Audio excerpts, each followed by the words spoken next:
وانشق البحار. Kita sekarang masuk pada kaidah-kaidah yang berkaitan dengan sifat Allah Ta'ala. Ada 7 kaidah yang disebutkan oleh Syekh Muhammad bin Shalih Al-Utsaimin. Kaidah yang pertama, sifatullahi kulluha sifatu kamalin la naqsa fiha. Sifat Allah semuanya adalah sifat yang sempurna, tidak ada kekurangan sedikit pun. Kaidah yang kedua,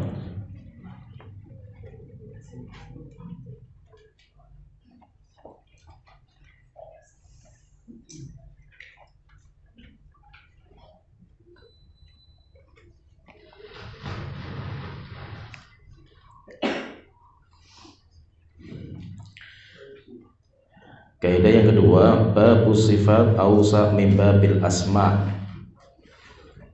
Bab sifat lebih luas daripada bab nama. Kaidah yang ketiga, sifatullah ta'ala tanqasimu ila qismaini, thubutiyatin wa silbiyatin. Sifat Allah terbagi menjadi 2. Thubutiyah, sifat yang ditetapkan oleh Allah Ta'ala. Silbiyah, sifat yang ditiadakan oleh Allah Ta'ala. Kaidah yang keempat, as-sifatu thubutiyatu sifatu madhin wa kamalin. Sifat thubutiyah yang ditetapkan oleh Allah adalah sifat yang sempurna dan terpuji. Kaidah yang kelima, as-sifatu thubutiyatu tanqasimu ila qismaini, dzatiyatin wa fi'liyatin. Sifat thubutiyah yang ditetapkan oleh Allah terbagi menjadi 2 macam. Dzatiyah yang bersifat zat, yang berkaitan dengan zat, wa fi'liyatin berkaitan dengan perbuatan. Kaidah yang keenam, yalzamu fi itsbati sifatit takhalli an mahdhuraini azimaini. Dalam penetapan sifat Allah wajib menghindarkan diri dari 2 perkara yang terlarang. Kemudian kaidah yang ke-7, sifatullah ta'ala tauqifiyatun la majala lil aqli fiha. Sifat Allah adalah tauqifiyah, berhenti kepada dalil, tidak ada hak bagi akal untuk masuk ke dalamnya. Jadi ada 7 kaidah di sini yang berkaitan dengan sifat Allah Ta'ala. Kita masuk kaidah yang pertama, sifatullah ta'ala kulluha sifatu kamalin la naqsa fiha biwajhin minal wujuh. Sifat Allah semuanya adalah sifat yang sempurna, tidak ada kekurangan sedikit pun. Yaitu dinamakan sifat Allah itu nanti dengan al-a'la. Jadi ada ula, misalkan kita katakan Allah itu memiliki asmaul husna wa sifatul ula. Allah itu memiliki nama-nama yang indah dan sifat-sifat yang tinggi. Yaitu apa? Sifat Allah itu sempurna dan terpuji, tidak ada kekurangan sedikit pun. Dan sifat itu nanti terbagi menjadi 3. Sifat itu terbagi menjadi 3. Yang pertama dinamakan dengan sifatu kamal, sifat yang sempurna, tidak ada kekurangan sedikit pun. Seperti al-ilmu, al-haya, al-qudrah, dan yang lainnya. Sifat sempurna, nggak ada kekurangan. Kemudian yang kedua, sifatun naqs, sifat kurang, sifat yang menunjukkan akan kekurangan. Bodoh, al-jahal, seperti al-maut, kematian. Itu sifat dinamakan dengan sifatun naqs. Kalau sifat yang pertama, sifatul kamal, kita tetapkan untuk Allah Ta'ala. Yang kedua, sifatun naqs kita tiadakan dari Allah Ta'ala, karena nanti Allah meniadakan sifat-sifat seperti itu. Kemudian yang ketiga itu ada sifat namanya sifatul muqabalah. Sifat muqabalah, yaitu sifat yang menjadi mulia jika digunakan untuk melawan. Namanya sifatul muqabalah. Dan sifat itu menjadi tercela ketika dijadikan sebagai awalnya, yaitu kalau memulai pertama malah tercela, tetapi kalau kita itu membalas malah mulia. Itu namanya sifat muqabalah. Sifat muqabalah itu seperti misalkan yang kita sebutkan tadi, sifat makr, tipu daya. Sifat tipu daya, makr, seperti juga kaid, itu juga tipu daya. Sifat seperti ini karena memang Allah telah tetapkan, innahum yakiduna kaida wa akidu kaida. Mereka orang-orang kafir itu membuat tipu daya, aku juga bisa membuat tipu daya. Berarti menunjukkan apa? Allah pun menetapkan untuk dirinya kaid, tipu daya. Wa yamkuruna wa yamkurullah. Mereka membuat makar, Allah juga membuat makar. Wallahu khairul makirin, dan Allah sebaik-baik zat yang membuat makar. Nah, ini sifat ini namanya sifat muqabalah. Sifat itu menjadi mulia kalau digunakan untuk membantah, untuk melawan. Tetapi menjadi sifat yang tercela kalau itu dimulai dari awal. Kalau memulai itu menjadi tercela. Sifat seperti ini kita tetapkan untuk Allah enggak? Maka kita katakan sifat ini ditetapkan tidak secara mutlak. Kecuali kalau sifat yang pertama sempurna, Allah itu punya qudrah, Allah punya ilm mutlak. Tapi kalau sifat muqabalah itu ditetapkan untuk Allah muqayyad. Muqayyad itu apa? Allah itu memiliki sifat makar, bukan makar dong, makar bagi orang-orang yang membuat makar. Nah, berarti ada muqayyadnya dengan orang-orang yang membuat makar. Sehingga sifat makar, kemudian sifat tipu daya itu mesti disebutkan sebagai jawaban bagi orang-orang kafir. Wa yamkuruna. Pertama kan orang kafir membuat makar. Wa yamkurullah. Allah juga membalas makar mereka. Yakiduna kaida, innahum yakiduna kaida. Mereka membuat tipu daya. Wa akidu kaida. Aku juga membuat tipu daya. Sehingga tipu daya itu, makar itu digunakan untuk membantah mereka. Menunjukkan apa? Menunjukkan Allah itu mampu. Allah itu mampu melawan makarnya mereka. Seperti ini baru menjadi sempurna. Seperti ini baru menjadi sempurna. Sehingga sifat muqabalah ini kita tetapkan nanti dengan muqayyad. Kita tetapkan dengan muqayyad. Muqayyad itu apa? Dikaitkan sebagai jawaban, sebagai balasan bagi orang-orang yang membuat tipu daya. Tidak bisa kita tetapkan secara mutlak. Kemudian juga yang perlu difahami juga itu, sifat itu terkadang nisbiyah, terkadang sempurna, dan kurangnya sebuah sifat itu sifatnya namanya relatif. Jadi misalkan ini sifat ini sempurna atau tidak ini, maka nanti sempurna dan tidaknya itu sifatnya nisbiyah. Sifatnya itu nisbiyah, yaitu sifatnya itu apa? Relatif. Maka patokan kita itu untuk menetapkan sifat ini sempurna atau tidak, itu patokannya Allah sebagai zat pencipta, sebagai Tuhan. Kita tidak bisa pakai patokan kita sendiri, karena kalau pakai patokan kita berarti kias masuknya, dan Allah tidak bisa dikiaskan.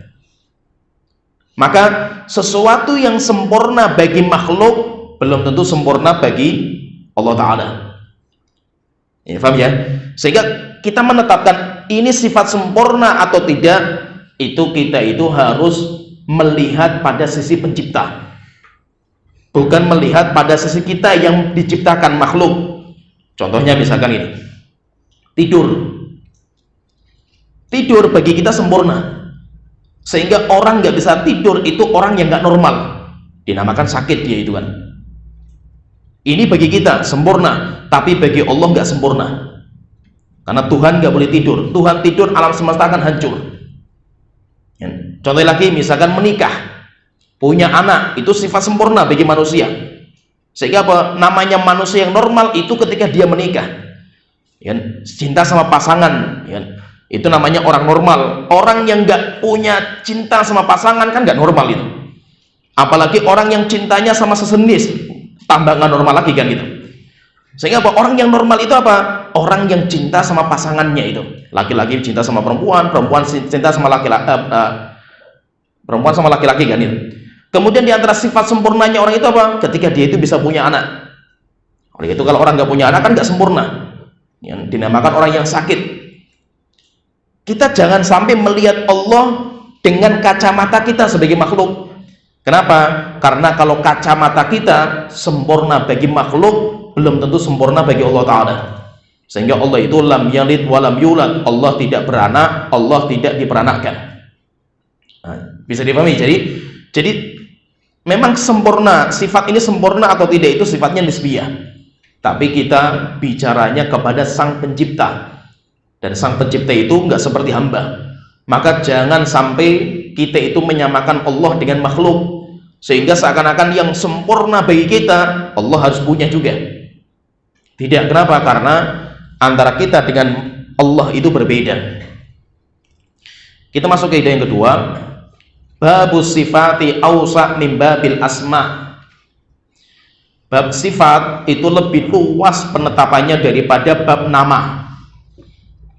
Ini nanti ada tiga bab dalam masalah ini. Yang pertama dinamakan dengan babul asma, penetapan nama. Ini yang pertama. Kemudian yang kedua babus sifat, penetapan sifat. Kemudian yang ketiga babul akhbar, penetapan khobar. Ini jadi ada tiga ini, ada nama, sifat, pengkabaran.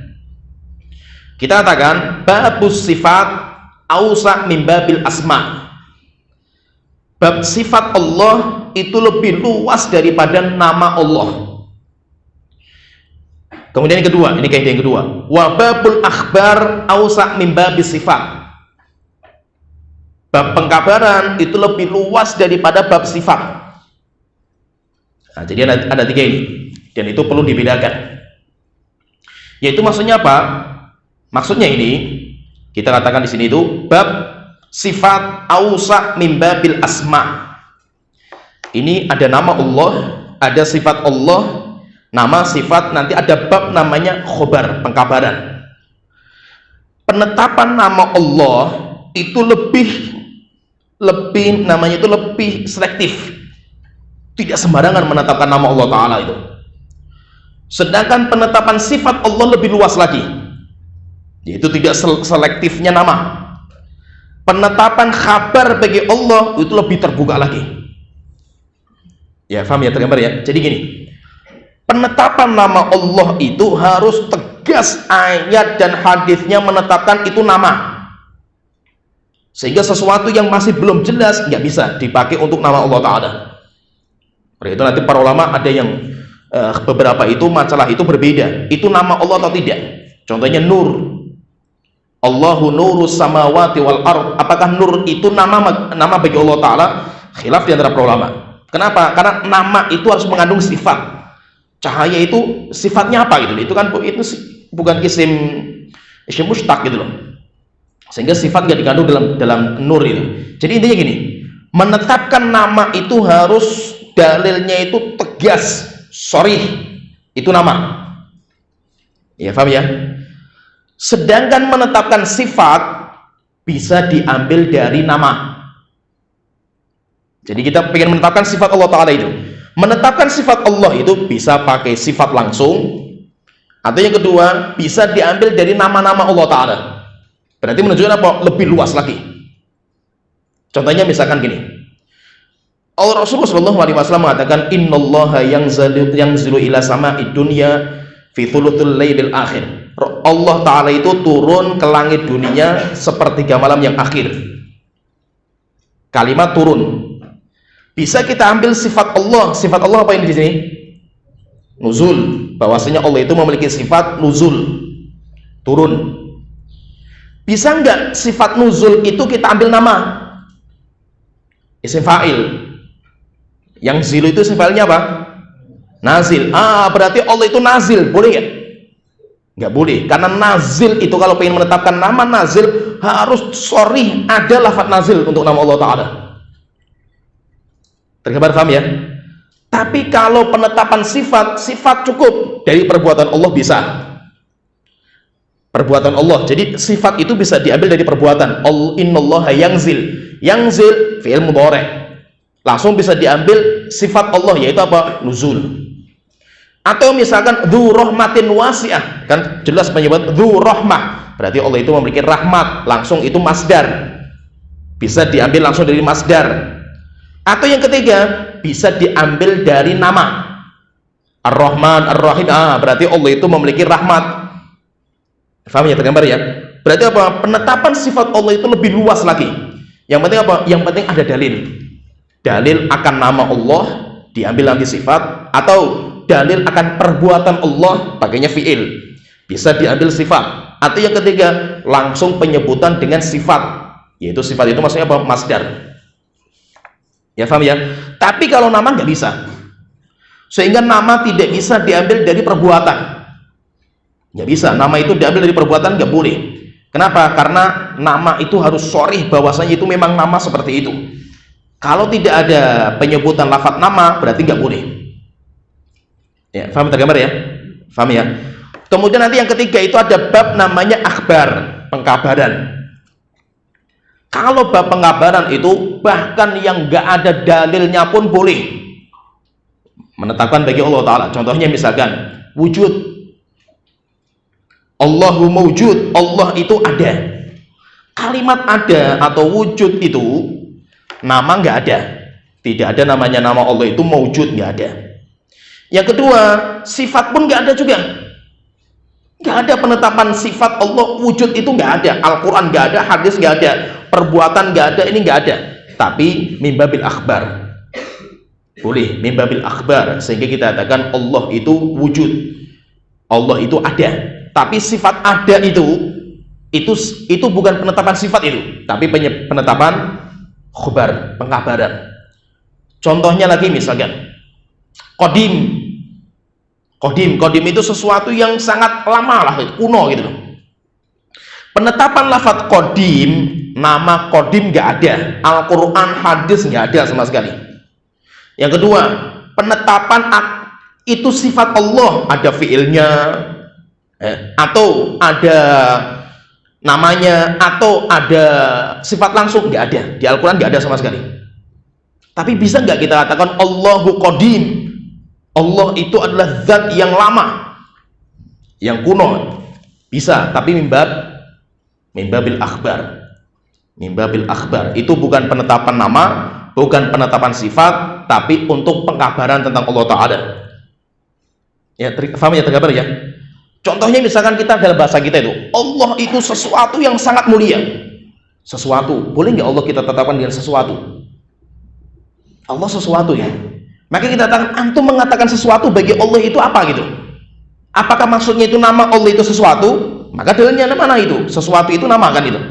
Atau yang kedua, sesuatu itu sebagai sifat Allah. Mana? Kalau sifat itu berarti bisa diambil dari nama, atau dari fiil perbuatan, atau dari langsung sifat langsung. Itu nggak ada juga. Tapi kita katakan Allah itu sesuatu yang besar, sesuatu itu mimbabil akhbar, pengkabaran saja tentang Allah Ta'ala. Nah itu kita katakan, makanya kita katakan babul akhbar ausa mimbabi sifat. Bab penetapan tentang akhbar, pengkabaran tentang Allah, itu nanti lebih luas babnya itu daripada sifat Allah Ta'ala. Sehingga boleh kita tetapkan tentang pengabaran tentang diri Allah Ta'ala itu bukan dengan nama atau dengan sifat, tetapi dengan sesuatu yang lainnya. Itu nanti masuk dalam bab namanya akhbar. Tergambar, paham ya? Jadi ada namanya bab namanya sifat nama, bab namanya asma, nama Allah Ta'ala itu harus selektif, sehingga harus ada lafaz sharih menunjukkan itu nama Allah Ta'ala. Yang kedua, ada namanya sifat. Sifat Allah bisa diambil dari tiga, bisa diambil dari nama, bisa diambil dari perbuatan, fiil madhi mudhari', atau bisa diambil dari sifat langsung, dzu rahmatin, rahmah, langsung Allah punya rahmat. Allahumma innaka afuwun tuhibbul afwa, mencintai pemaafan, al afwa, langsung itu namanya sifat kan gitu, karena pakainya masdar. Gimana tergambar, paham ya? Oleh karena itu nggak sembarangan orang itu membikin nama bagi Allah Ta'ala. Wajah rabbuka wal malaku soffan soffa, jaa, berarti Allah itu ja'i, nggak bisa gitu. Kenapa? Kan Allah datang, berarti Allah itu zat yang datang. Enggak, karena nama itu harus selektif. Tidak bisa nama itu diambil dari sifat, tapi sifat bisa diambil dari nama ya. Jadi pembahasan masalah penetapan sifat itu lebih luas daripada penetapan nama. Penetapan khobar, pengkabaran, itu nanti lebih luas daripada penetapan sifat. Kita masuk ke ide yang ketiga. Sifatullah ta'ala tanqasimu ila qismain. Sifat Allah terbagi menjadi dua macam. Tsubutiyatin, sifat yang Allah tetapkan. Sifat Allah itu ada dua, sifat yang Allah tetapkan untuk dirinya. Kemudian yang kedua, sifat Allah itu adalah sifat silbiyatin, sifat yang Allah tiadakan dari dirinya. Jadi sifat yang Allah tetapkan, dan tadi kita katakan sifat yang ditetapkan oleh Allah Ta'ala itu bisa diambil dari nama, atau dari perbuatan, atau dari sifat langsung. Kemudian yang kedua, nanti ada sifat silbiyah. Sifat silbiyah itu adalah sifat yang Allah tiadakan. Itu Allah nolak untuk dirinya. Allah nggak seperti ini, Allah nggak seperti ini, Allah nggak seperti ini. Dan kaidahnya itu, jadi ada namanya sifat silbiyah, ada namanya sifat tsubutiyah. Sifat yang Allah tetapkan untuk dirinya, maksudnya sifat yang ditetapkan untuk Allah itu bisa Allah yang menetapkan dalam Al-Quran, atau bisa ditetapkan oleh Rasulullah dalam hadis. Oleh itu kalau kita belajar nanti sifatun nuzul, turunnya Allah itu di Al-Quran nggak ada. Walaupun termasuk akidah penting dalam akidah Ahlussunnah itu, tapi di Al-Quran nggak ada. Itu cuma ada dalam hadis. Berarti apa? Berarti Rasulullah itu bisa menetapkan sifat Allah Ta'ala ya. Rasulullah itu bisa menetapkan, maka berarti ada sifat yang Allah tetapkan untuk dirinya. Allah tetapkan untuk dirinya sendiri, baik Allah yang menetapkan atau Rasulullah.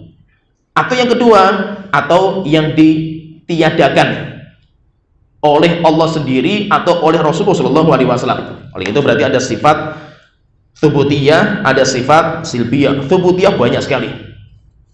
Tangan, bal yadahu mabsutatan, kedua tangannya terbentang luas.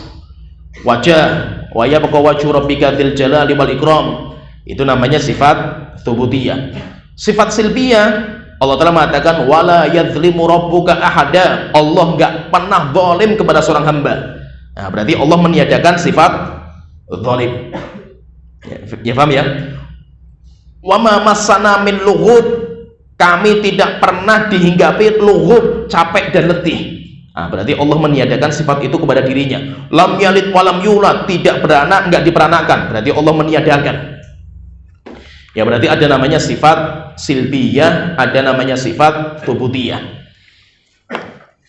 Kaidahnya itu, fahami penting. Sifat sifat tsubutiyah itu ketika Allah menetapkan untuk dirinya, Allah menetapkan untuk dirinya sebuah sifat, maka kita katakan tadi sifat yang Allah tetapkan atau yang ditetapkan oleh Rasulullah itu sempurna, tidak ada kekurangan sedikit pun. Ya, paham ya? Sifat yang Allah tetapkan untuk dirinya atau Rasulullah tetapkan untuk diri Allah Ta'ala itu sifat yang sempurna, nggak ada kekurangan sedikit pun. Ini yang pertama, pahami.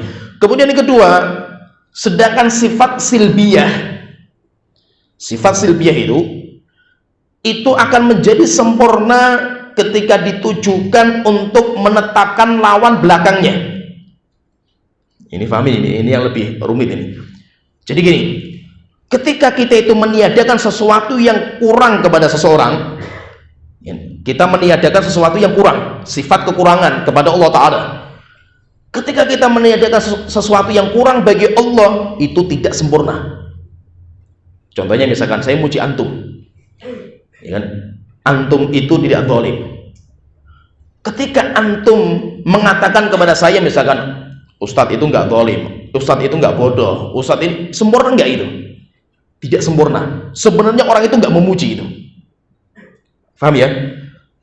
Silbiyah, peniadaan kekurangan itu bukan pujian. Ini pahami? Meniadakan kekurangan itu bukan pujian. Kecuali jika tujuan kita itu menetapkan lawan dari kekurangan itu. Ya, paham tergambar ya? Jadi gini, ketika kita mengatakan wala yadzlimu rabbuka ahada, Allah itu tidak pernah zalim kepada seorang hamba. Kita katakan Allah la yadzlim, Allah tidak zalim. Berarti kita meniadakan pada diri Allah kezaliman, karena kezaliman itu kekurangan. Ketika kita tiadakan sifat zalim yang merupakan sifat kekurangan bagi Allah dari diri Allah Ta'ala, itu kita bukan memuji Allah, karena itu bukan pujian. Jika tidak kita tetapkan lawan belakang kezaliman, lawannya apa? Adil. Sehingga kita mengatakan kepada Allah misalkan Allah itu tidak zalim, akan menjadi sempurna ketika kita itu, alasannya kenapa? Kenapa kamu mengatakan Allah itu nggak zalim? Karena kesempurnaan adilnya Allah Ta'ala. Ya paham ya? Nanti akan menjadi sempurna ketika kita menetapkan lawan belakang dari kekurangan itu. Allah tidak tidur, sempurna nggak ketika mengatakan Allah itu nggak tidur? Enggak. Antum belum memuji itu, kecuali ketika antum tetapkan lawan belakang dari tidur, karena sempurnanya kehidupan Allah Ta'ala. Ya paham ya?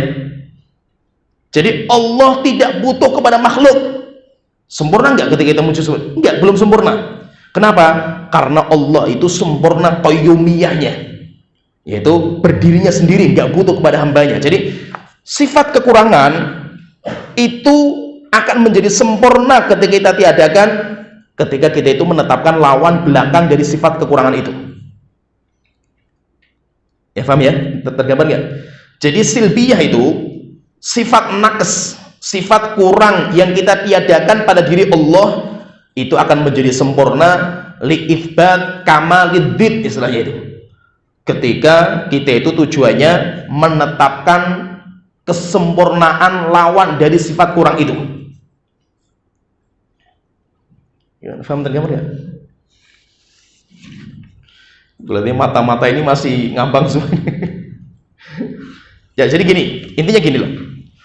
Antum itu ketika meniadakan sifat kurang pada seseorang, antum ingin memuji orang, perempuan misalkan, antum itu enggak, misalkan kita muji perempuan, istri kita itu, kamu itu wanita yang enggak bisu, kamu itu wanita yang enggak tuli, kamu itu wanita yang enggak pesek. Pertanyaan, orang itu muji enggak sih sebenarnya itu? Kurang ajar gitu loh. Ketika kita itu meniadakan sifat kurang pada diri orang itu bukan pujian gitu loh. Ya tergambar ya? Kecuali jika tujuannya itu untuk menetapkan kesempurnaan lawan dari kekurangan itu gitu loh. Mulai tergambar ya?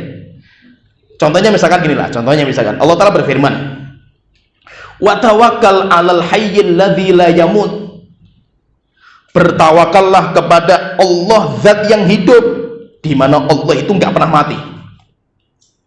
Kenapa kok kita tiadakan kematian pada diri Allah Ta'ala? Karena kesempurnaan nama Al-Hayyu. Sehingga kalau seandainya Allah nggak mati, itu nggak sempurna, kita nggak memuji Allah Ta'ala. Kecuali kalau kita itu tetapkan lawan dari kematian, yaitu apa? Kehidupan. Karena sempurnanya hidup Allah Ta'ala, itu baru akhirnya menjadi sempurna. Ya tergambar ya, paham ya? Wala yadzlimu rabbuka ahada, Allah tidak pernah menzalimi seorang hamba. Kenapa? Karena gini, masalah itu gini, kita itu ketika meniadakan sifat kurang pada sebuah benda, itu nanti ada dua kemungkinan. Kemungkinan yang pertama, karena memang benda itu nggak punya sifat itu gitu loh. Contohnya kalau saya mengatakan kepada pulpen ini nggak zalim, pulpen ini nggak rakus, pulpen ini nggak curang, pulpen ini nggak berzina, saya memuji nggak itu? Yang muji apanya? Dia nggak punya apa-apa kan gitu loh. memang dia nggak bisa berzina, nggak bisa apa-apa kan gitu loh. Sehingga apa? Ketika saya meniadakan sesuatu kekurangan pada benda di mana memang dia itu nggak punya, itu nggak bisa apa-apa itu, maka itu menunjukkan kelemahan, bukan berarti memuji gitu. Tapi ketika saya itu meniadakan sesuatu kekurangan pada sesuatu karena dia itu punya lawan dari kekurangan itu gitu.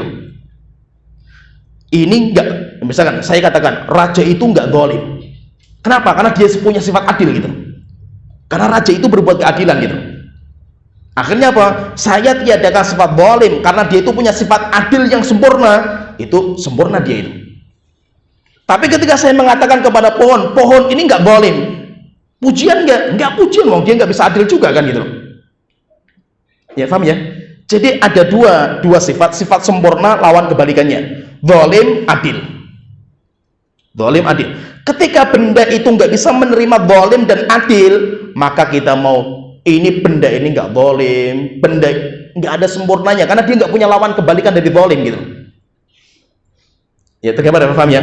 Ketika sempurna kita tiadakan sesuatu kekurangan itu, ketika dia itu memiliki sifat sempurna lawan dari kekurangan itu baru menjadi dinamakan dengan silbiyah, itu menjadi sempurna. Oleh itu fahami di sini, thubutiyah, sifat yang Allah tetapkan untuk dirinya itu menunjukkan kesempurnaan, karena yang Allah tetapkan untuk dirinya itu sempurna, tidak ada kekurangan sedikit pun. Yang kedua, silbiyah, sifat yang Allah tiadakan untuk dirinya itu pun juga sifat sempurna. Kenapa? Karena Allah ingin menguatkan lawan kebalikan dari sifat kekurangan itu gitu. Ya, tergambar ya, paham ya? Oleh itu apa? Sifat silbiyah, subutiyah itu semuanya menjadi sifat yang sempurna bagi Allah Ta'ala. Ya, paham ya? Sifat subutiyah Allah tetapkan untuk dirinya, maka itu sempurna karena yang Allah tetapkan untuk dirinya itu semuanya sempurna, gak ada kekurangan. Sifat silbiyah itu juga semuanya sempurna. Kenapa sempurna? Karena Allah ketika meniadakan sesuatu kekurangan, tujuannya untuk menguatkan, mengokohkan kesempurnaan lawan dari kekurangan itu. Ya, tergambar ya, paham ya? Boleh tergambar ya? Nafas dulu guys. Nafas dulu, tenang. Kemudian kaidah penting kedua.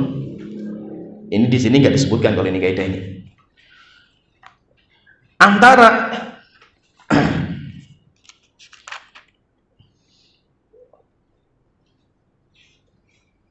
nanti ada di kaidah keempat, tapi saya sebutkan dulu karena di kaidah keempat cuma thubutiyah.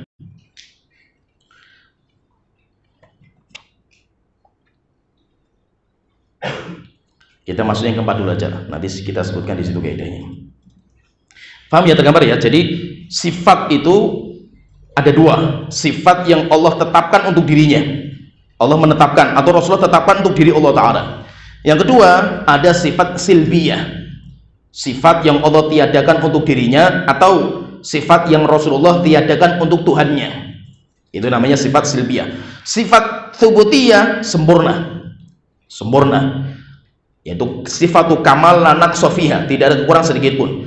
Sifat silbiyah sempurna, tidak ada kekurangan jika tujuannya untuk menetapkan kesempurnaan lawan dari kekurangan itu, sifat lawan dari kekurangan itu. Nah, kita masuk kaidah yang keempat. As-sifatu thubutiyatu sifatu madhin wa kamalin. Sifat thubutiyah yang Allah tetapkan untuk dirinya itu merupakan sifat madh, sifat yang terpuji, wa kamal, sifat yang sempurna. Fakullama kathurat wa tanawwa'at dilalatuha dhahara min kamalil mausufi biha ma huwa aktsar. Maka kata beliau mengatakan, maka ketika sifat thubutiyah itu sifat sempurna, semakin dirinci sifat itu, diperbanyak sifat itu, maka itu semakin menambah kesempurnaan, begitu. Nanti ini gini, sifat itu kan ada dua, ada thubutiyah, ada silbiyah. Metode Al-Quran itu dalam menjelaskan sifat thubutiyah dan sifat silbiyah itu berbeda. Bedanya apa? At-tafsil fil itsbat wal ijmal fin nafi. Ini kaidahnya, pahami kaidah ini. Yaitu apa? Kaidah, ada dua kaidah ini antara tsubutiyah dan silbiyah. Kaidahnya apa? At-tafsil fil itsbat. Dalam menetapkan sifat Allah yang tsubutiyah itu dirinci banyak sekali. Ini. Kenapa? Karena semakin sempurna ketika dirinci. Sedangkan penetapan sifat silbiyah yang Allah tiadakan, itu metode Al-Quran itu ijmal, global. Ya, paham ya? Contohnya misalkan ketika kita bicara masalah sifat tsubutiyah, itu Allah jelaskan banyak sekali. Allah memiliki tangan, Allah memiliki wajah, Allah memiliki zat, nafas, ta'lamu ma fi nafsi wala a'lamu ma fi nafsik. Allah turun, Allah di atas, Allah menuju ke arasy, Allah itu mengampuni, Allah semacam-macam, banyak sekali. Allah datang, Allah marah, Allah takjub. Itu kan semuanya itu kan tsubutiyah, dirinci sama Allah Ta'ala, detail sekali. Ya, paham ya? Sedangkan sifat silbiyah, sifat yang kurang yang Allah tiadakan, kaidah aslinya itu ijmal. Laisa kamitslihi syai'un. Tidak ada yang serupa dengan Allah Ta'ala. Selesai. Berarti apa? Semua makhluk kaidahnya umum, gak ada yang serupa dengan Allah Ta'ala. Maka itu apa? Di dalam puji, kalau kita ingin memuji orang itu, puji dengan sifat tsubutiyah. Kamu itu orang yang adil, kamu itu orang yang cerdas, kamu itu orang yang kuat, itu namanya pujian. Gitu apa? Kalau pengen memuji orang itu, dirinci tsubutiyahnya, yaitu jumlah positifnya itu yang diperbanyak, negatifnya itu diglobalkan. Kamu tidak zalim. Tapi coba kalau seandainya kita pengen memuji, diperbanyak yang silbiyahnya itu. Kamu tidak zalim, kamu tidak rakus, kamu tidak tiduran, kamu tidak ngantukan, kamu tidak bodoh. Dirinci jauh sekali, kurang ajar nih kan gitu. Kamu itu muji saya, itu ngina saya gitu. Ya, paham ya? Sehingga apa? Memperinci silbiyah itu malah menunjukkan penghinaan. Paham ya? Paham ya? Jadi maka itu ketika tsubutiyah dan silbiyah itu berbeda, yaitu tsubutiyah itu, silbiyah itu beda. Maka metode Al-Quran yang tsubutiyah dirinci sama Allah Ta'ala, sedangkan yang silbiyah itu dijelaskan secara global.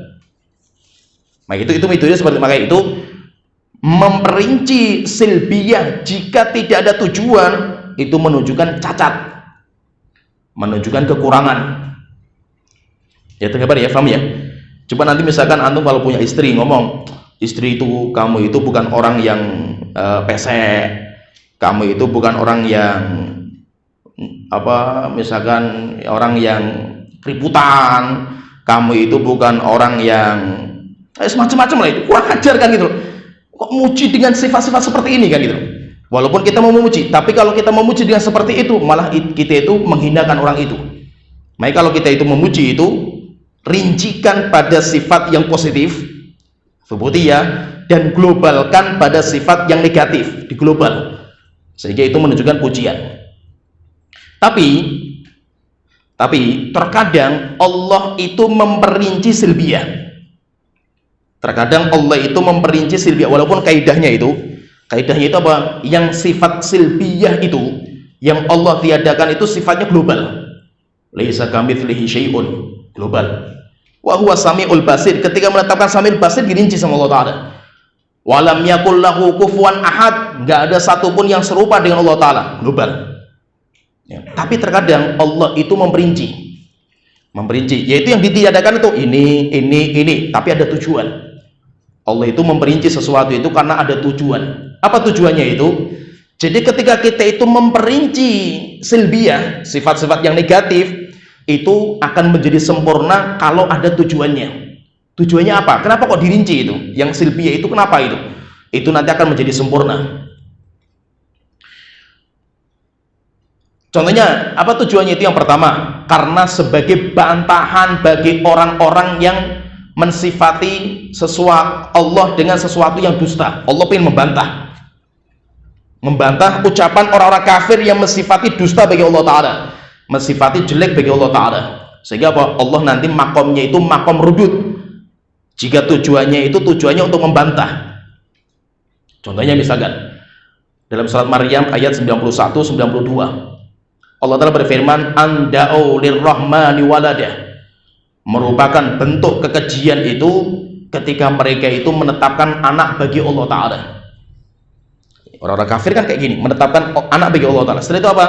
Allah Ta'ala bantah ucapan mereka, wa ma yanbaghi lirrahmani ayyattakhidha walada, nggak layak bagi Allah untuk menjadikan satu pun sebagai anaknya. Nah, ini sifat apa ini? Sifat silbiyah. Allah tetapkan secara rinci, tidak, Allah itu tidak pernah menjadikan seseorang pun sebagai anak, kan rinci ini. Kenapa seperti itu?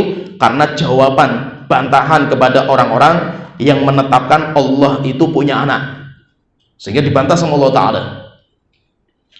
Nah, jadi nanti merinci silbiyah itu akan menjadi sempurna ketika tujuannya itu untuk membantah orang-orang yang mensifati jelek bagi Allah Ta'ala. Yang kedua, tujuannya itu, motif yang kedua itu daf'u tawahumi naqsin, jika orang itu yaitu takut kalau dia itu beranggapan kurang bagi diri Allah Ta'ala. Yaitu ada orang yang dia itu nanti menganggap, oh berarti kalau seperti ini Allah itu nanti akan seperti, akhirnya dibantah sama Allah Ta'ala. Contohnya misalkan ini, Allah ketika menciptakan langit dan bumi dengan sebesar-besarnya ini, nanti takutnya apa? Orang itu mengatakan, oh berarti Allah itu capek itu, setelah bekerja kan capek itu. Akhirnya Allah Ta'ala mengatakan, wa ma khalaqnas samaa wal arda wa ma bainahuma. Allah Ta'ala berfirman dalam surat Qaf ayat 38, walaqad khalaqnas samawati wal arda wa ma bainahuma fi sittati ayyamin. Kami telah menciptakan langit-langit dan bumi dalam 6 masa. Wa ma massana min lughub, dan kami tidak pernah dihinggapi rasa capek dan lelah. Tujuannya apa? Karena mungkin ada orang yang beranggapan Allah menciptakan langit dan bumi 6 hari, setelah itu menuju kepada arsy. Berarti Allah itu istirahat, capek Allah Ta'ala itu. Maka Allah telah bantah anggapan orang-orang yang mungkin akan beranggapan seperti itu. Wa ma massana min lughub, Allah tidak pernah dihinggapi rasa lelah dan letih. Jadi tujuannya apa? Untuk membantah anggapan orang-orang yang dia itu mungkin keliru anggapannya itu. Tetapi kaidahnya itu, jadi kita punya kaidah, intinya itu at-tafsil fil itsbat wal ijmal fin nafi, atau at-tafsil fi itsbat wal ijmal fi salb. Dalam sifat thubutiyah itu tafsil dirinci, sedangkan sifat silbiyah negatif itu diglobalkan. Kalau gitu kaidahnya itu Allah Ta'ala mengatakan laisa kamitslihi syai'un, tidak ada sesuatu apapun yang serupa dengan Allah Ta'ala, itu sudah global, tegas sekali Allah Ta'ala itu, sehingga tidak ada sesuatu yang sama dengan Allah Ta'ala. Kemudian kita masuk kaidah yang kelima, as-sifatu thubutiyatu tanqasimu ila qismaini. Sifat thubutiyah, sifat yang Allah tetapkan untuk dirinya, terbagi menjadi 2 macam. Yang pertama dzatiyatin wa fi'liyatin. Yang pertama dzatiyah. Dzatiyah itu apa? Dzatiyah dan fi'liyah. Dzatiyah itu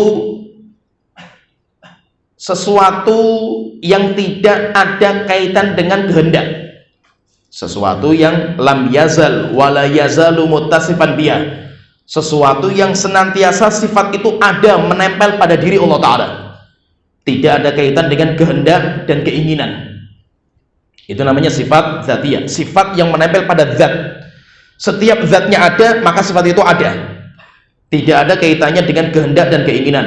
Seperti misalkan sifat wajah, itu namanya sifat dzatiyah. Tangan, mata bagi Allah Ta'ala, itu namanya sifat dzatiyah.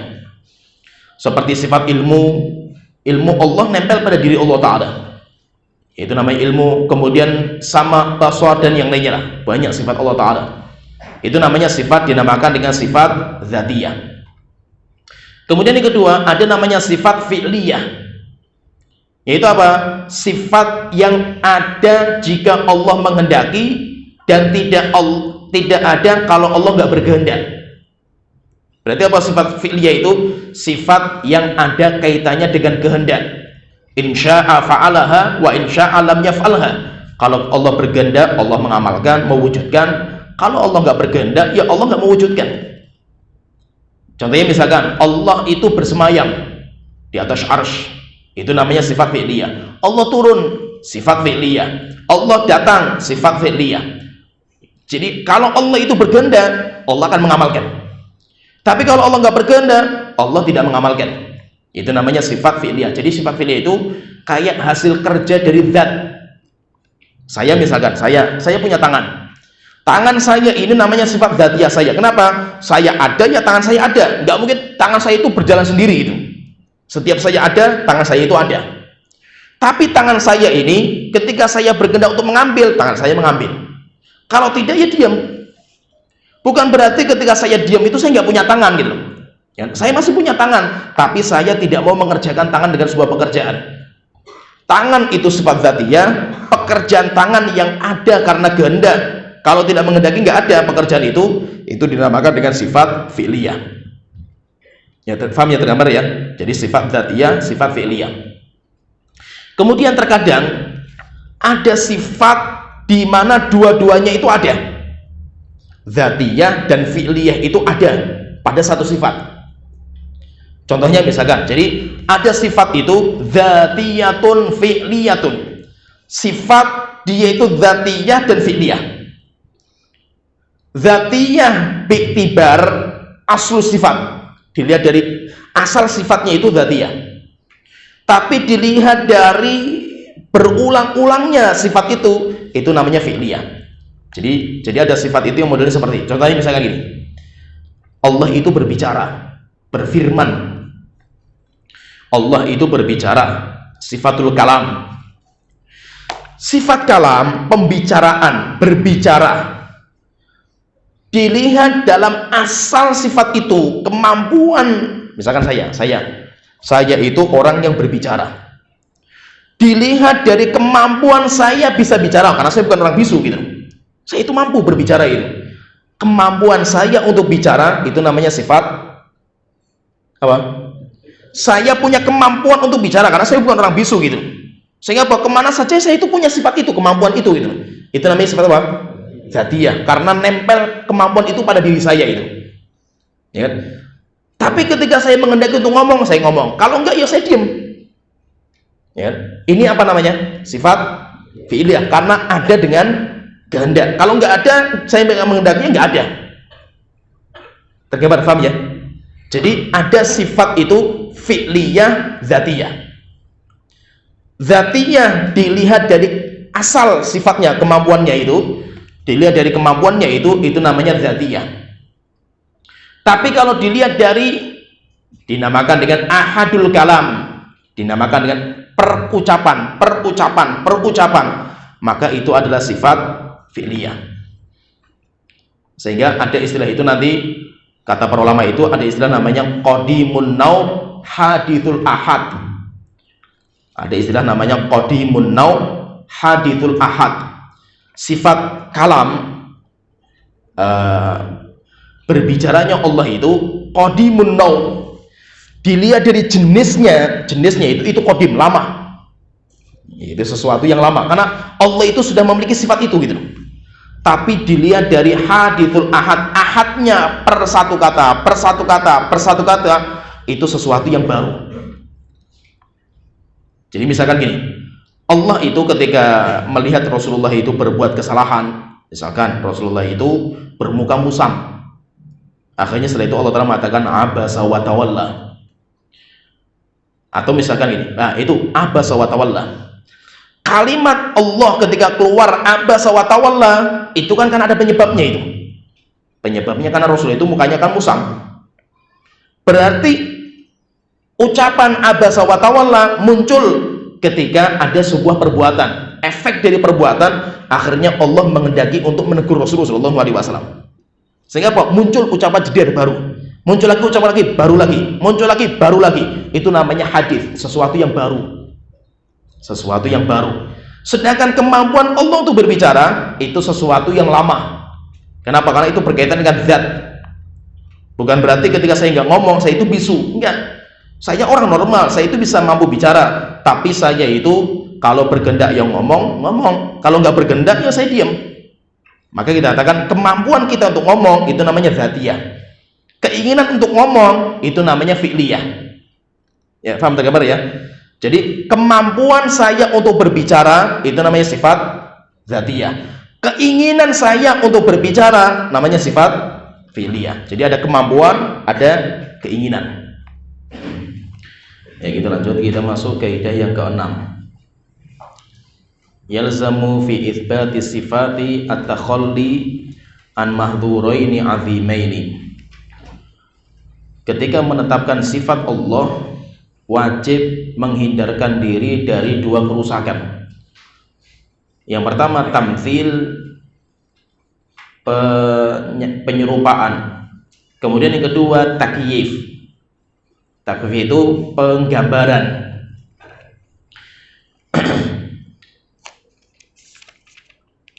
Jadi di sini, pahami di sini, intinya gini.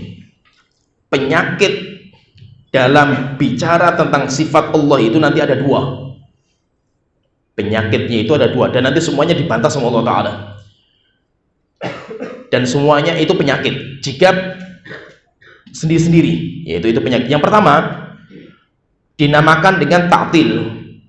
Penyakitnya itu apa? Ta'til, menolak sifat yang Allah tetapkan untuk dirinya atau sifat yang ditetapkan sama Rasulullah SAW. Ini penyakit ta'til, dan ta'til macam-macam. Ada ta'tilnya itu nama sifat, dua-duanya itu Jahmiyah. Yang kedua ada ta'til sifat saja, menolak sifat saja tapi nama menetapkan, Mu'tazilah.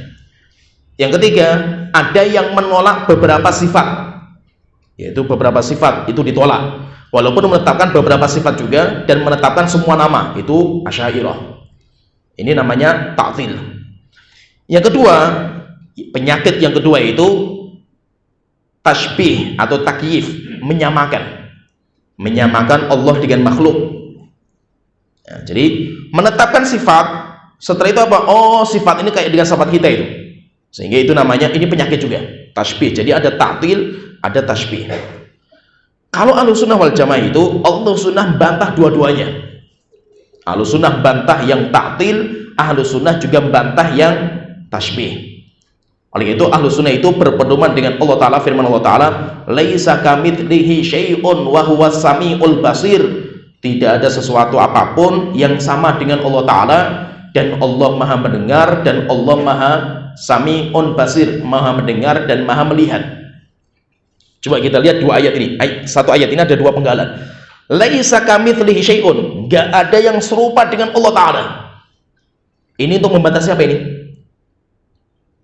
Tadi ada dua penyakit ini, penyakit ta'til, tashbih. Ketika Allah telah mengatakan laisa kamitslihi syai'un, enggak ada yang serupa dengan Allah, untuk membantah siapa ini? Tashbih, yang menyerupakan Allah dengan makhluk. Wa huwas samiul basir, wa huwas samiul basir, itu untuk membantah siapa ini? Ta'til, karena Allah menetapkan beberapa sifat kita. Oleh karena itu Ahlussunnah wal Jamaah itu mereka punya kaidah. Kaidahnya itu apa? Ahlussunnah itu menetapkan sifat Allah, tapi tidak harus menyamakan sifat itu dengan makhluk. Kita semuanya itu ingin memuji Allah Ta'ala, kita ingin mensucikan Allah dari kekurangan, yaitu Ahlussunnah seperti itu. Orang-orang ahli ta'til juga sama. Oleh itu apa? Orang-orang ahli ta'til itu dalilnya ini, laisa kamitslihi syai'un, tidak ada sesuatu yang sama dengan Allah Ta'ala. Akhirnya apa? Berdalil dengan ayat ini untuk menghabisi semua sifat Allah Ta'ala. Kan mereka punya kaidah baku, tidak ada yang serupa dengan Allah Ta'ala. Kalau ada sifat yang makhluk itu punya, berarti Allah nggak boleh punya. Kalau Allah punya, sama dengan makhluk. Ya, paham ya? Ini penyakitnya mereka itu. Maka kita katakan, kita menetapkan sifat bagi Allah yang Allah sendiri tetapkan, Rasulullah juga menetapkan, tetapi kita tidak menyamakan sifat itu dengan sifat makhluk. Sehingga Ahlussunnah itu, mereka itu punya penetapan, berarti kayak menetapkan, dan Ahlussunnah itu juga punya pembedaan antara Allah dengan makhluk. Nah, jadi bisa dipahami ya. Oleh itu nanti Ahlussunnah itu punya kaidah itsbatun bila tashbihin wa tanzihun bila ta'tilin. Itsbatun bila tamtsil wa tanzihun bila ta'til. Itu kaidahnya Ahlussunnah itu. Apa itu ahlus sunnah itu? Ahlus sunnah itu itsbatun bila ta'til, bila tamtsil. Ahlus sunnah itu menetapkan sifat Allah tanpa harus menyamakan dengan makhluk. Tidak harus menyamakan sifat itu sama dengan makhluk, tidak. Kemudian kaidah yang kedua, wa tanzihun bila ta'til. Ahlus sunnah ingin mensucikan Allah, bukan berarti harus kita tiadakan sifat-sifat yang Allah tetapkan karena takut sama dengan hambanya. Maka ahlus sunnah itu memiliki dua ini, memiliki itsbat, menetapkan sifat Allah. Ahlus sunnah juga memiliki tanzih, membersihkan, mensucikan Allah dari kekurangan. Maka ahlus sunnah itu menetapkan nama, menetapkan sifat, tetapi ahlus sunnah tidak menyamakan antara sifat Allah dengan sifat makhluknya. Nah, beliau mengatakan di sini, dalam kita menetapkan sifat Allah, sifat ini, sifat ini, maka nanti ada penyakit dua. Bahaya penyakit dua ini. Yang pertama, tamfil.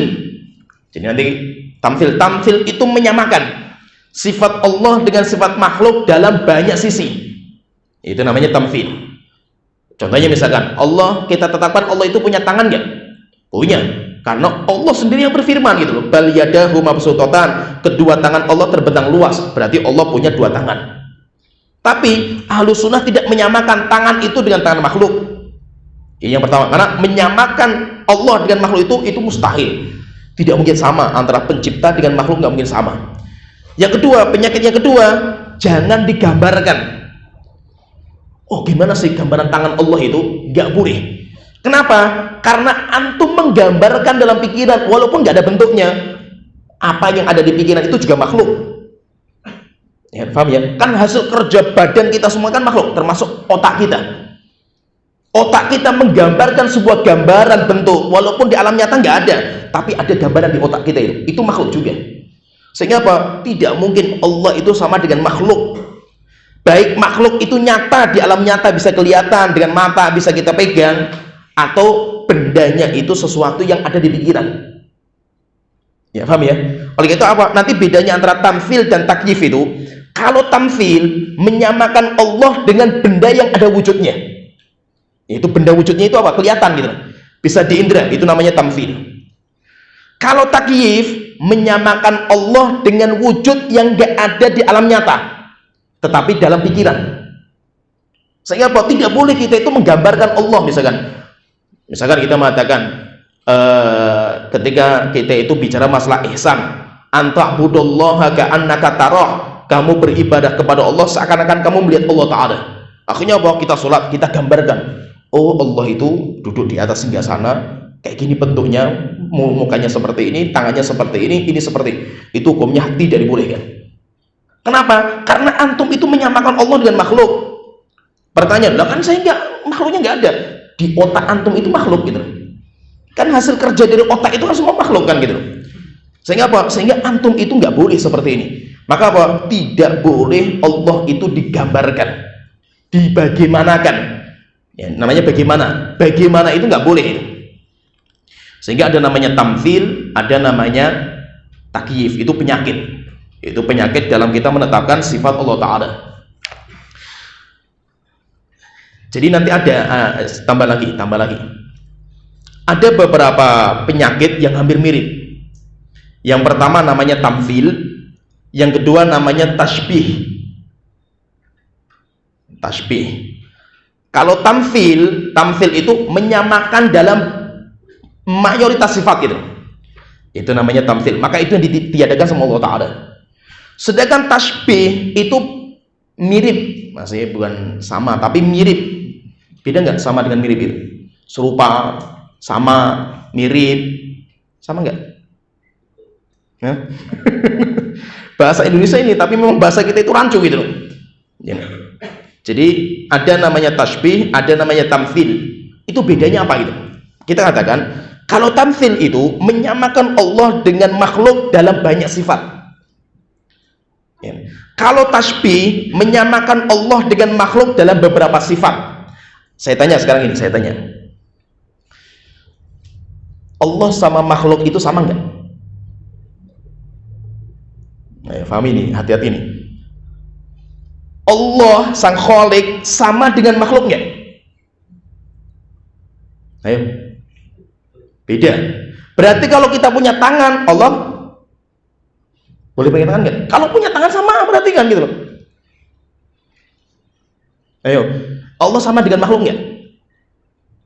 Beda. Berarti kalau beda, kita punya tangan, Allah nggak boleh punya tangan. Kan sama. Kalau Allah punya tangan, saya punya tangan, kan sama-sama punya tangan. Ya, paham ya? Terus gimana jawabannya? Sama tapi beda, Masya Allah. Maksudnya gimana? Nah, jadi gini, persamaan itu, ini yang sebenarnya bahasa, cuma rancunya di bahasa kita gitu loh. Bahasa Indonesia itu rancu. Sehingga terkadang ada bahasa Indonesia kayak gini, bahasanya banyak, bedanya apa? Bingung juga kita itu, bedanya apa ini? Sama, persis, mirip, itu kan bahasa sebenarnya itu. Bahasanya macam-macam, tapi coba bedanya itu apa sih itu? Nah, jadi kalau dalam bahasa Arab jelas, tasbih, tamthil itu jelas sekali itu. Jadi gini, kalau ditanya Allah itu sama dengan makhluk enggak? Maka kita katakan yang dimaksud dengan persamaan itu apa? Persamaan itu nanti ada dua. Sama dalam aslul musamma gitu. Dinamakan dengan aslul isim.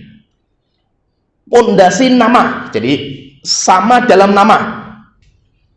Sekedar nama gitu, sama sekedar namanya itu. Itu namanya asalnya itu. Namanya asal musammanya itu.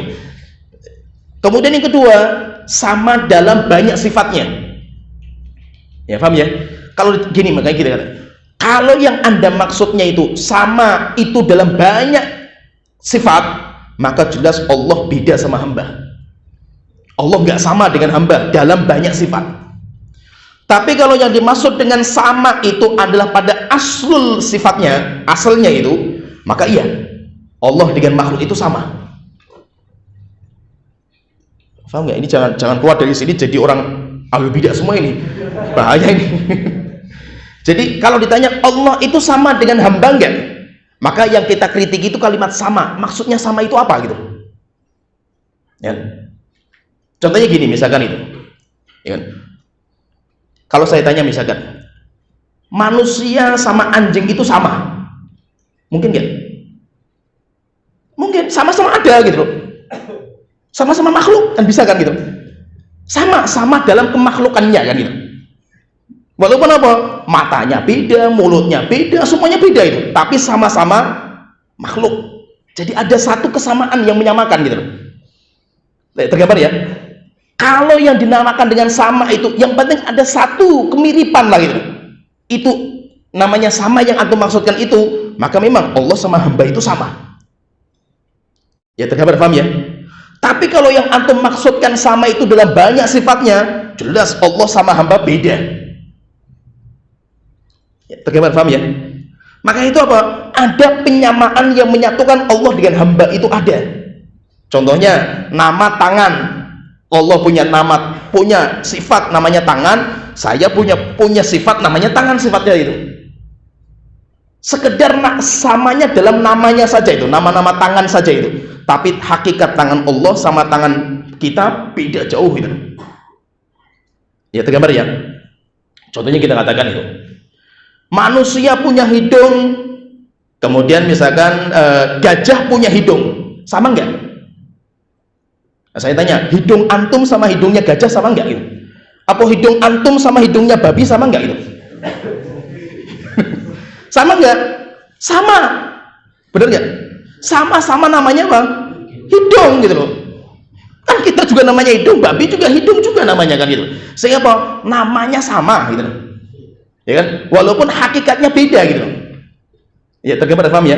Maka itu apa? Yang menjadi muskilahnya orang-orang ahli ta'til itu, mereka kan memahami laisa kamitslihi syai'un, tidak ada yang misal, tidak ada yang misal dengan Allah.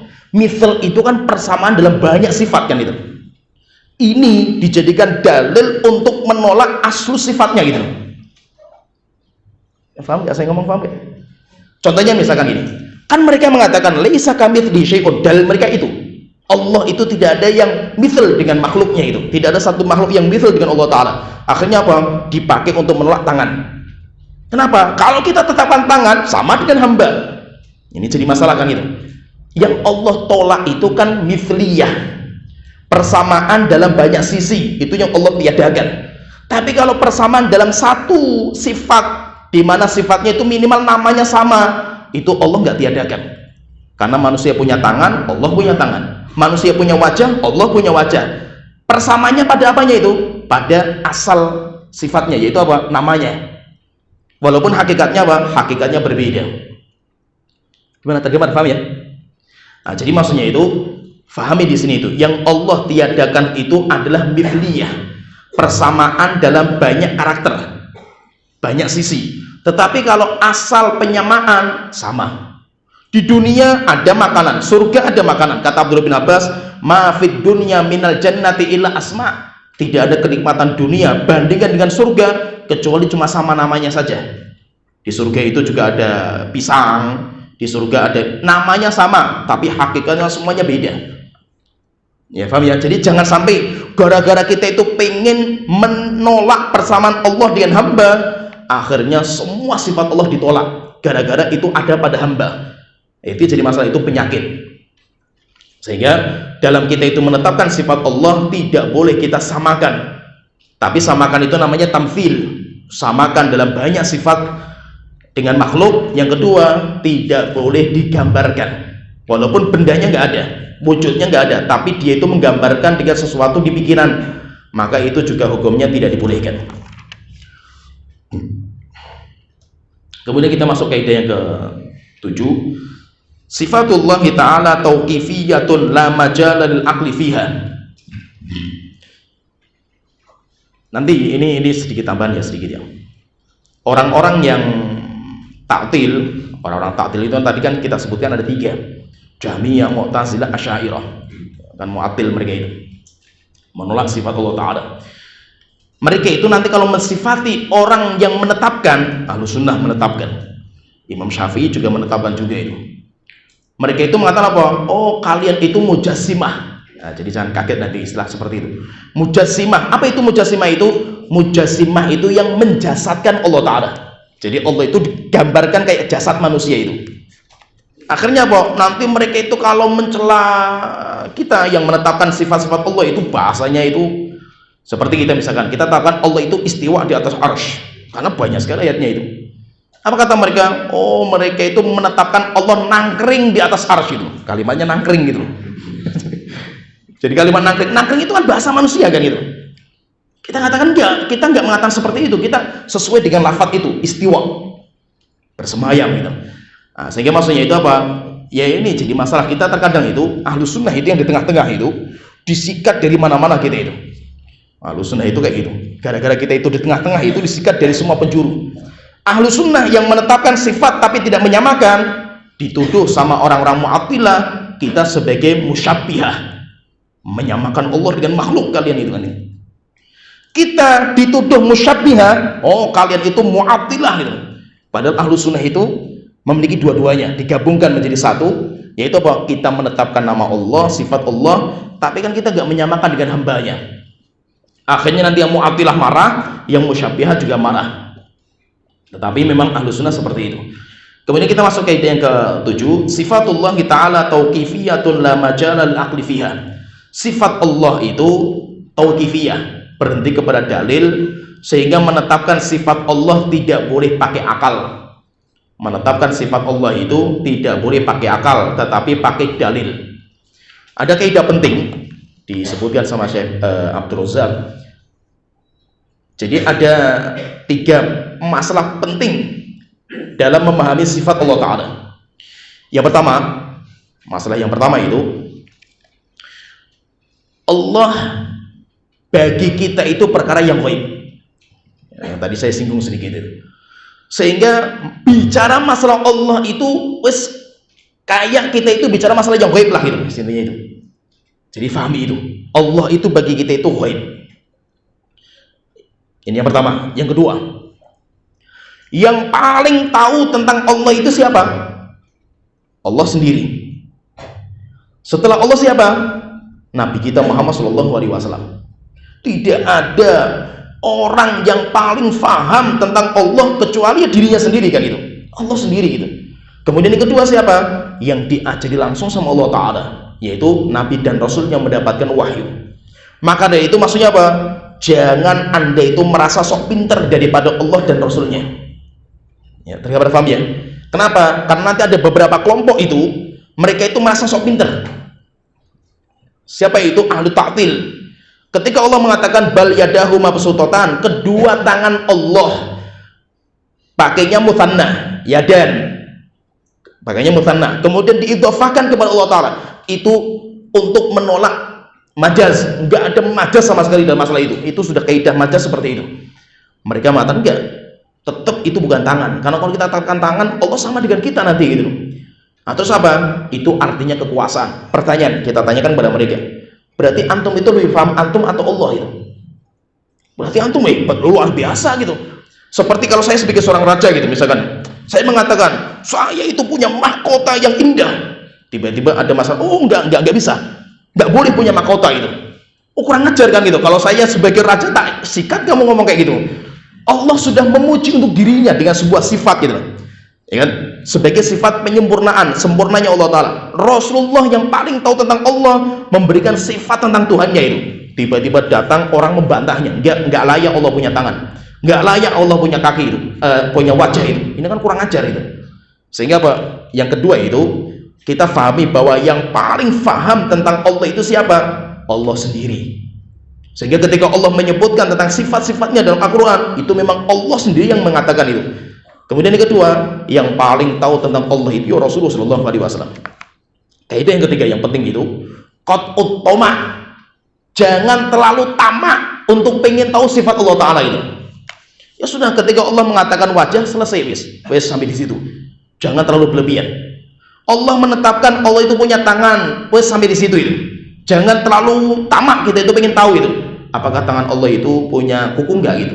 Ngapain cari kuku itu, kenapa gitu loh? Allah nggak ada masalah yang lain yang lebih penting kan gitu loh. Para sahabat saja diam gitu loh. Maka apa? Dalam memahami sifat Allah itu qat'ut tama'.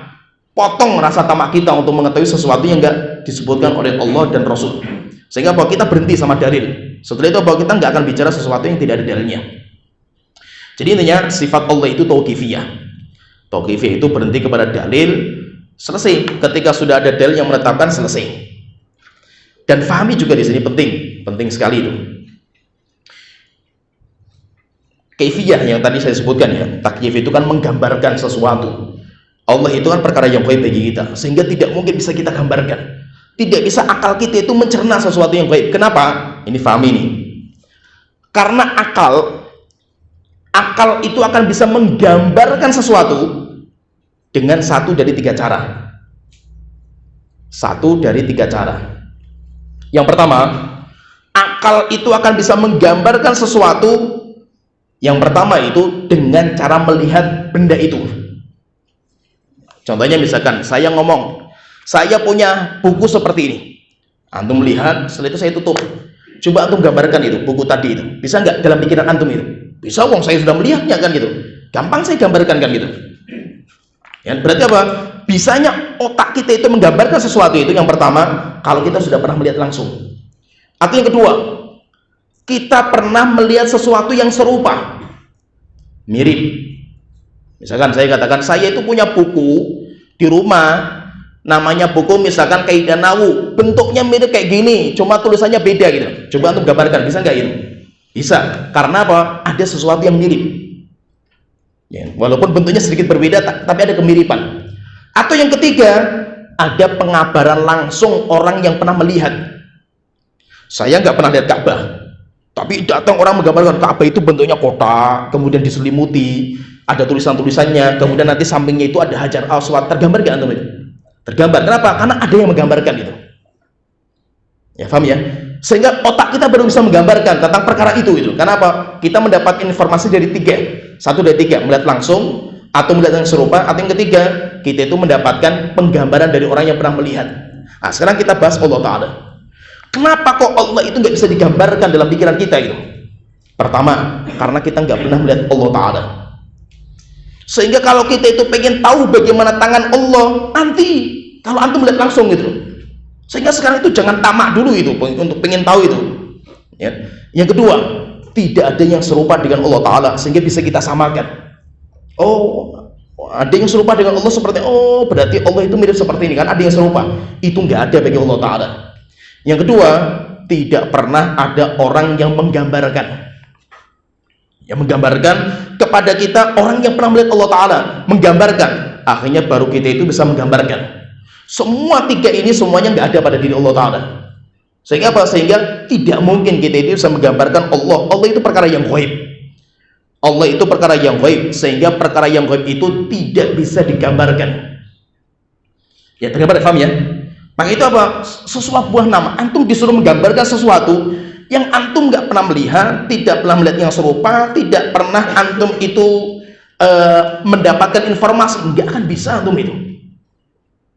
Contohnya misalkan gini, saya contohkan misalkan itu. Di negeri Arab itu ada dum. Ayo antum gambarkan sekarang itu. Apa dum itu?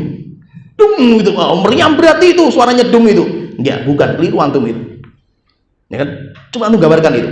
Cuma antum mendapatkan nama dum. Antum nggak pernah lihat, nggak pernah melihat yang serupa, belum ada yang mengabarkan yang melihat itu.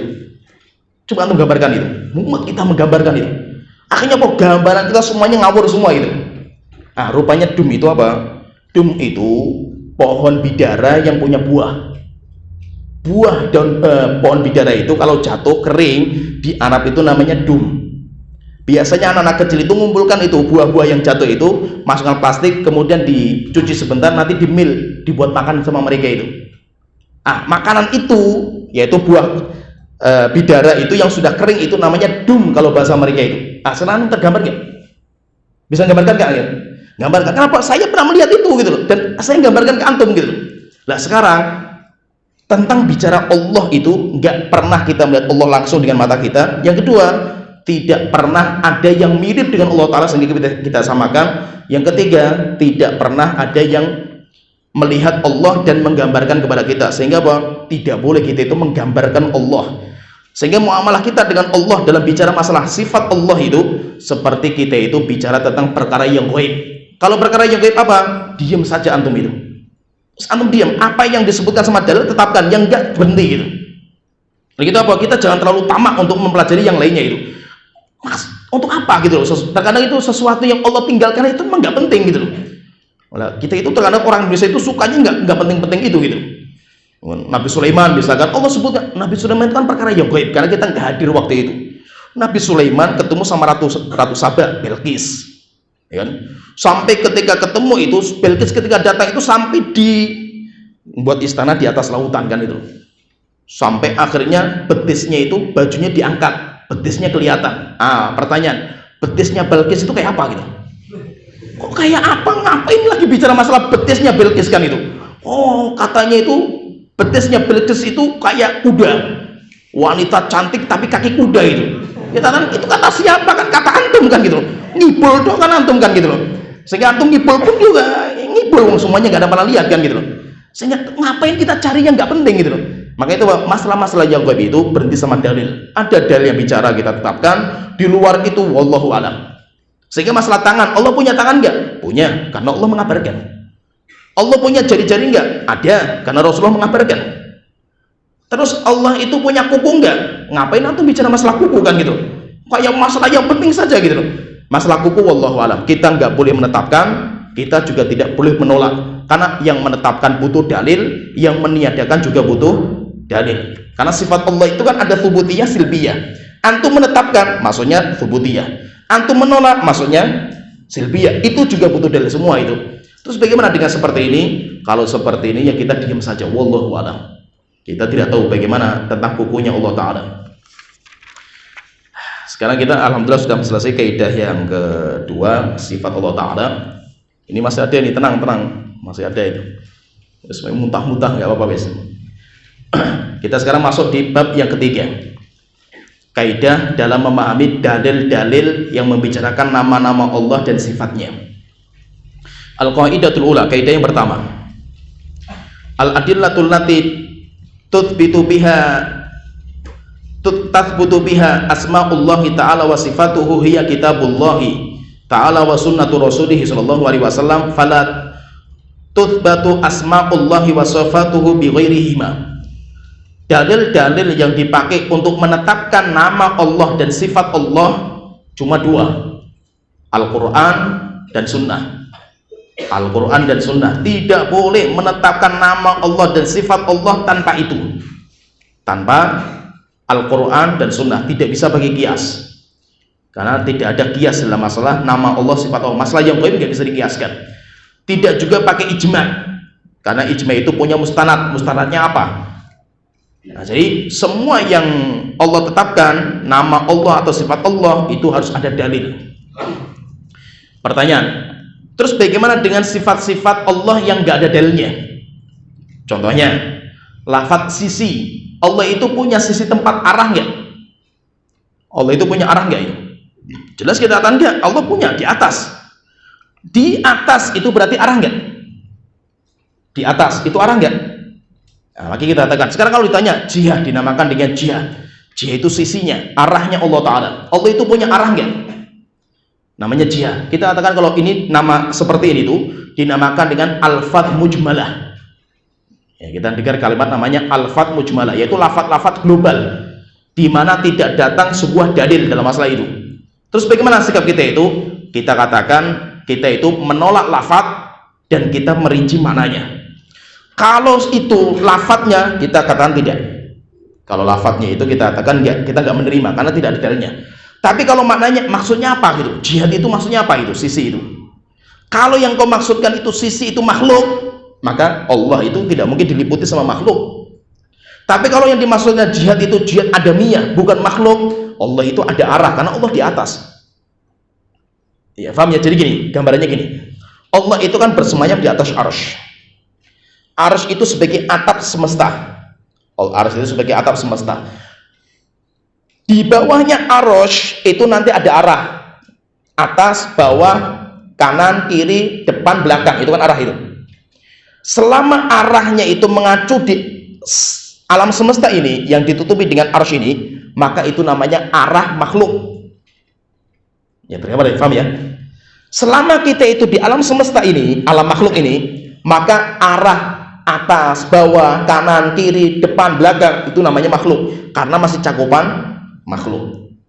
Tapi kalau di luarnya arsy, di atasnya arsy, ada arah nggak? Di atas arsy ada arah nggak di sana itu? Habib, ada nggak? Ada arah nggak? Di atasnya jihad sisi.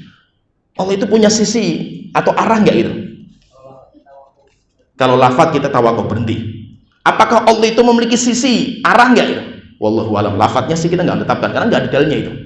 Tapi kalau secara makna kita rinci, apa maksudnya itu?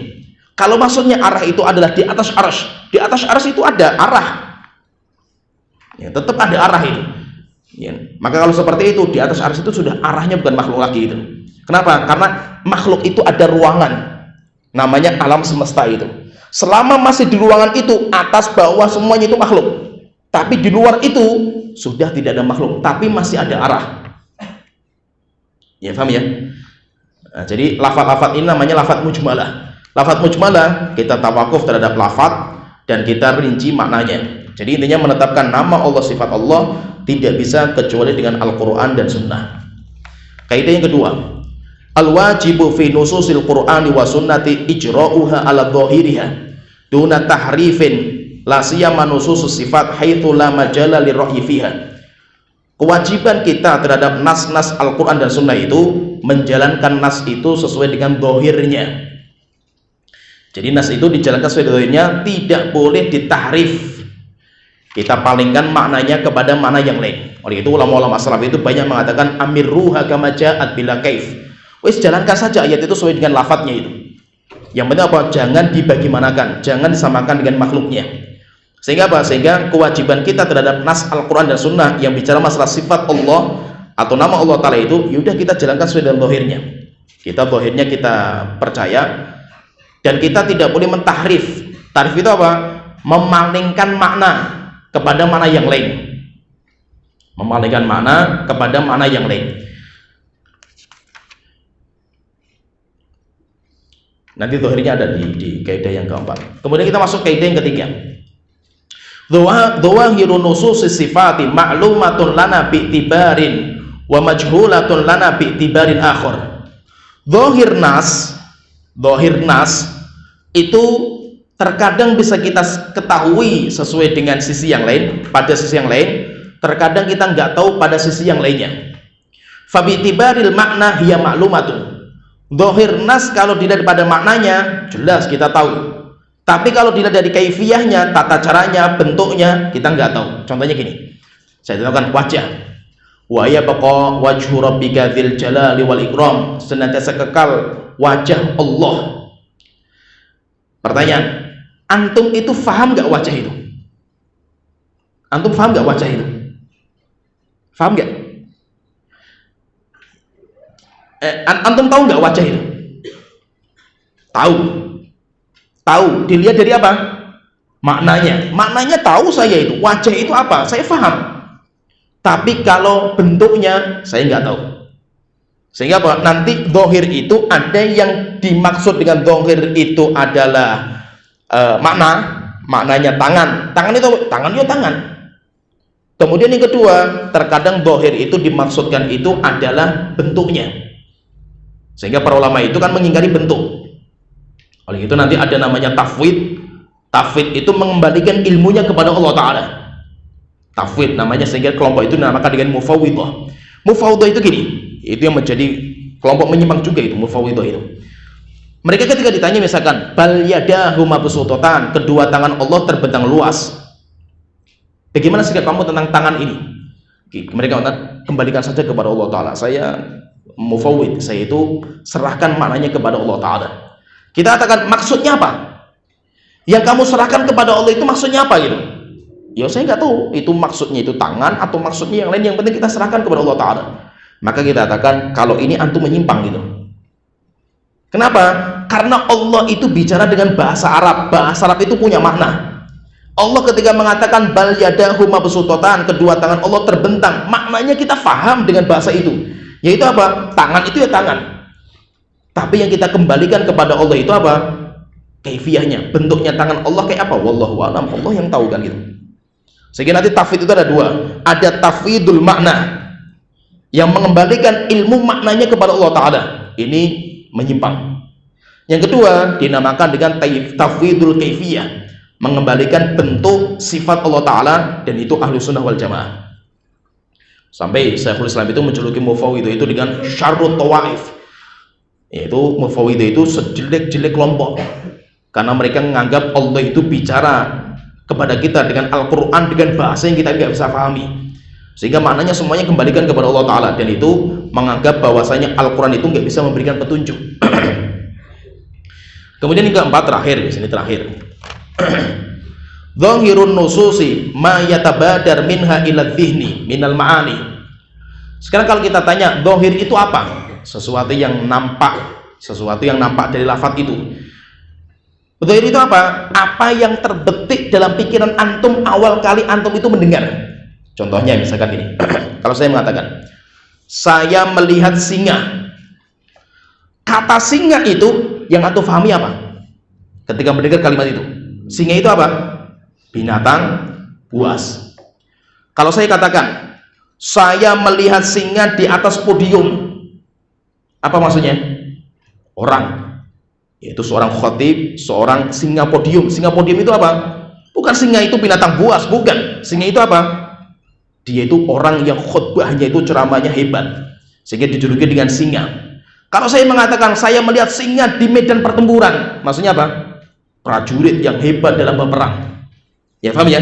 Jadi kalimat singa itu apa yang terbetik dalam pikiran kita ketika mendengar kalimat itu namanya dohirnya. Jadi dohir kata, dohir kata. Jadi kata itu yang nampak kalau kita dengar kalimat itu apa sih? Itu namanya dohir. Itu namanya dohirnya itu. Tidak bisa kita bawa kepada sesuatu yang dinamakan bahasa arti yang lain. Contohnya gini. Ketika saya mengatakan saya melihat singa, tidak boleh kalimat singa itu difahami dengan singa podium atau khotib yang ceramahnya hebat. Kenapa? Karena tidak ada penunjuknya, tidak ada korinahnya. Ya paham ya? Tidak ada korinahnya. Kecuali kalau ada korinah, saya melihat singa di atas podium. Kalimat di atas podium itu sebagai penunjuk bahwasanya singa itu artinya bukan binatang, tapi artinya orang. Tergambar, paham ya? Demikian juga kalau kita itu memahami sifat Allah Ta'ala. Allah mengatakan bal yadahu mabsutatan, kedua tangan Allah terbentang luas. Apa yang Anda fahami ketika mendengar kalimat tangan di sini itu? Tangan ya tangan. Tangan ya tangan. Nggak bisa kita bawa arti tangan itu menjadi kekuasaan kecuali kalau ada penunjuknya. Mata misalkan itu. Tajri bi ayunina. Allah memiliki mata. Mata ya mata kan itu. Misalkan gini, saya punya mata. Antum ketika mendengar kalimat mata, ketika saya mengatakan saya punya mata dua, maksudnya apa? Mata itu ya mata gitu loh, anggota badan kan gitu.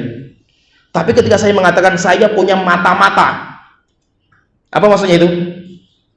Jasus, mata-mata. Jadi berarti apa? Terkadang kalimat itu kalau dia itu diucapkan harus difahami dengan fahaman A, nggak boleh dibawa kepada makna yang lain kecuali ada qarinah. Qarinah itu penunjuknya itu. Nah, kebanyakan nanti orang-orang yang memalingkan makna itu namanya dinamakan dengan ahlu ta'wil. Dinamakan dengan orang yang suka memalingkan makna. Contohnya misalkan gini, orang-orang Asy'ariyah. Ketika mereka bicara masalah tangan, Allah punya tangan enggak? Enggak. Lah kenapa Allah enggak punya tangan? Karena kalau Allah punya tangan sama dengan kita. Terus bagaimana dengan firman Allah bal yadahu mabsutatan, kedua tangannya terbentang luas? Oh, itu bukan tangan, itu artinya kekuasaan itu. Nah, kita katakan, Anda kok bisa membawa lafaz tangan kepada arti kekuasaan, itu mana dalilnya gitu? Buktinya itu apa gitu? Qarinahnya, penunjuknya itu mana gitu? Paham enggak tergambarnya? Contoh lagi ketika ditanya itu, Allah punya wajah enggak itu? Enggak, Allah enggak punya wajah. Sehingga dalam ucapan mereka Allah wujud qidam baqamul khalfat, kan nggak ada wajah. Terus bagaimana dengan firman Allah bal wa yabqa wajhu rabbika dzil jalali wal ikram, senantiasa kekal dan abadi wajah Allah Ta'ala. Oh, itu bukan wajah, itu bukan wajah artinya. Wajah itu artinya kehormatan gitu. Ketika Rasulullah mengatakan Allah turun ke langit dunia, kan Allah turun itu? Enggak, Allah nggak turun. Allah kan nggak ada tempat bagi Allah Ta'ala itu. Nah, terus bagaimana dengan lafaz ini? Yang turun itu rahmat Allah Ta'ala. Nah, jadi apa? Namanya itu mentahrif, yaitu memalingkan makna dari yang nampak kepada yang nggak nampak. Dan mereka nggak punya penunjuk itu. Itu yang dinamakan dengan tahrif nanti. Itu penyakit. Dan itu ya tidak dibolehkan. Kecuali kalau ada qarinahnya. Kecuali kalau ada qarinahnya seperti tadi, saya melihat singa di atas mimbar. Jelas itu bukan binatang artinya itu. Tapi itu adalah orang yang khutbahnya itu hebat. Sehingga itu baru kita. Kenapa? Karena ada qarinahnya. Qarinah penunjuknya apa? Mimbar. Tapi kalau nggak ada kalimat mimbar, nggak boleh kita bawa makna kalimat itu kepada manusia. Kenapa? Kalau singa itu secara dohir itu binatang gitu loh. Gimana fahamnya tergambarnya? Sehingga apa? Namanya dohir nas. Kalau ada nas itu dohirnya itu apa? Dohir itu orang, yaitu makna yang terbetik awal kali kita mendengar kalimat itu namanya dohir. Tapi nanti kadang dohir itu nanti bisa berbeda-beda sesuai dengan makna, berbeda-beda sesuai dengan siyak, berbeda-beda sesuai dengan apa yang diidhofahkan.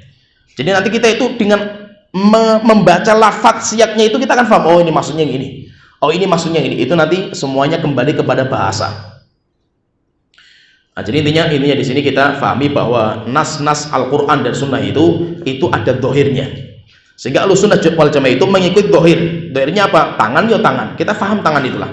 Arti mana tangan itu apa? Wajah ya wajah. Kita tahulah arti kalimat wajah itu. Kenapa? Karena itu bahasa Arab yang kita bisa pahami dengan bahasa Arab. Tetapi kaifiyahnya, bagaimana bentuk tangan Allah Ta'ala, kita kembalikan kepada Allah Ta'ala.